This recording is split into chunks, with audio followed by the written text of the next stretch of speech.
Hi guys, this is my Syngonium Albo Variegatum or Variegata or Variegated or Variegation. I just recently found out it's called Imperial White or Emerald Gem. There are different names to it. So what I've noticed with Syngoniums is each variety can have like up to 10 names or more.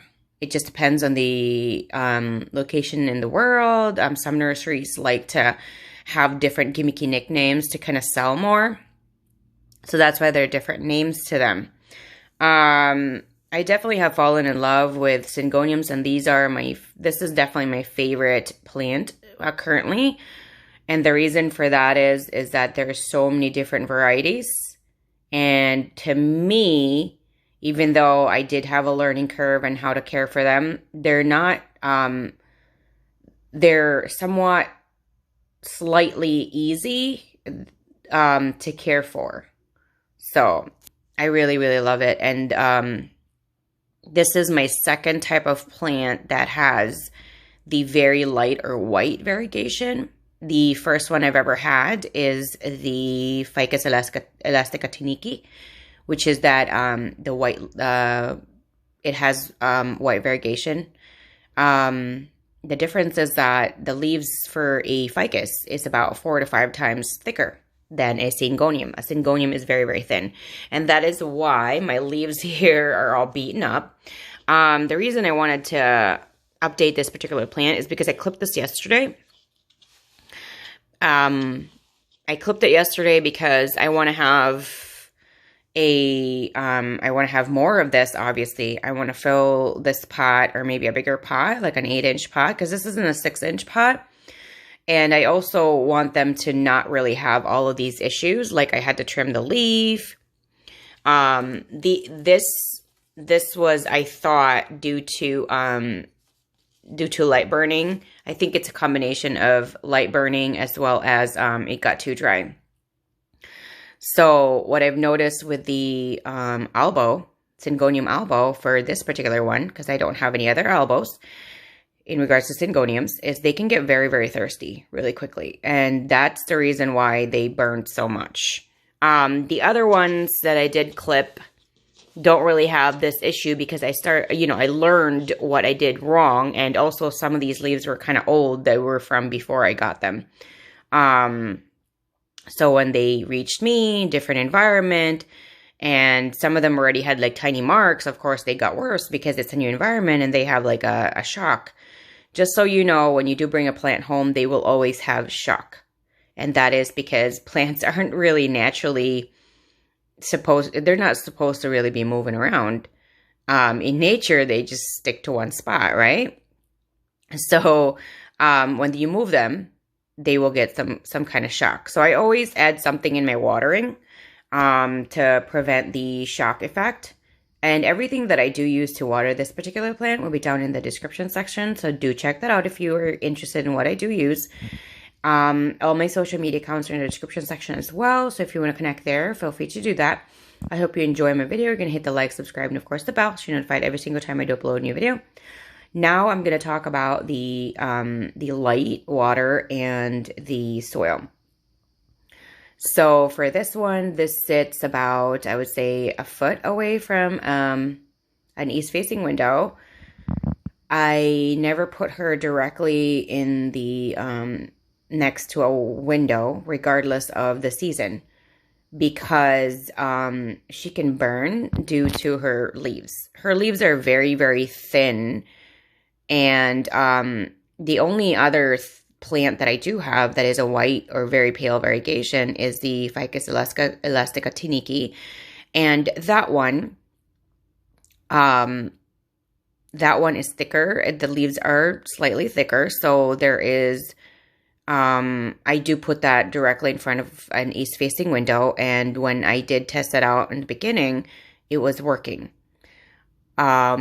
But this one, I tried it next to an east-facing window, and it was still even kind of dark. Like, it wasn't in the summer months yet. And what I did realize is that it was still a little too harsh for her. So she sits all year round. There should be a plant in between, or even if there is no plant, she is not directly in front of that window. She is 1 foot away. about 6 inches. Or is it 12? I'm sorry. Anyway, I know it's like a foot. Anyway, I water her about a week. And that's how I check her. Currently, what I do is that the top quarter of her, or even an eighth, the top eighth part of her soil will not stick to my skin if I do touch it. I did just water her, so if I do that right now, it's damp and it's going to stick. If it sticks like this, I don't water her at all. The top part of her soil, I'm going to flip it so you guys can see better. So the top part of her soil, because I think I watered her yesterday, the top part of her soil, it has to be a lighter color for me. And when I touch the soil, nothing sticks. But right now it did stick, so obviously because I just watered her. That is why. So currently she's being watered on a weekly basis. And again, it will change due to what she needs and what she requires. So for example, when I touch her in like 6-7 days, whenever I have an alert for it, and the soil still sticks to my skin, I'll check it the next day or 2 days from there. And then we'll see if I water it then. So usually it will be about every 7 days, between 6 to 8 days for me. And this sits in an east-facing window, like I said. I also make sure that there is no water that goes through here. And if there is, I do take it off. What I noticed with this particular variety is they get very, very thirsty. And this is why the outside of the leaves, this is an underwater indication where it yellows like that. So I didn't know that. I didn't know I was underwatering her, because a lot of people were giving me different directions on Syngoniums, and a lot of people were saying I let the whole pot dry out, and some people were saying halfway through. For this particular variety, that's not the case. When I did do that, that's when this started to happen. She became very dry and underwatered, and then there are like these spots right here and right there, and initially I thought it was burning from the light, and it wasn't. It was she was dehydrated. So that's what, you know, just to learn. Each plant is unique on its own, and sometimes, from my personal experience, truly, is sometimes, you know, after even a few months or even a year, they do, their need for certain requirements do change a little bit, because they have grown and they need more or they need less. It just depends. If you transplant it, your watering is going to be different. You know, a lot of things change. So because I clipped her, there's going to be a difference, and probably I'm going to have to note that down. But for currently right now, my schedule is to check on her on a weekly basis, and if she needs extra time because she's healing right now after all the clippings. So what will happen is that I will have to see. Maybe I don't have to water her on a weekly basis. Maybe it'll be a week and a half. But I will check on her once that, 6 to 8 day mark hits, and I do note it down, and I do have like a journal for that.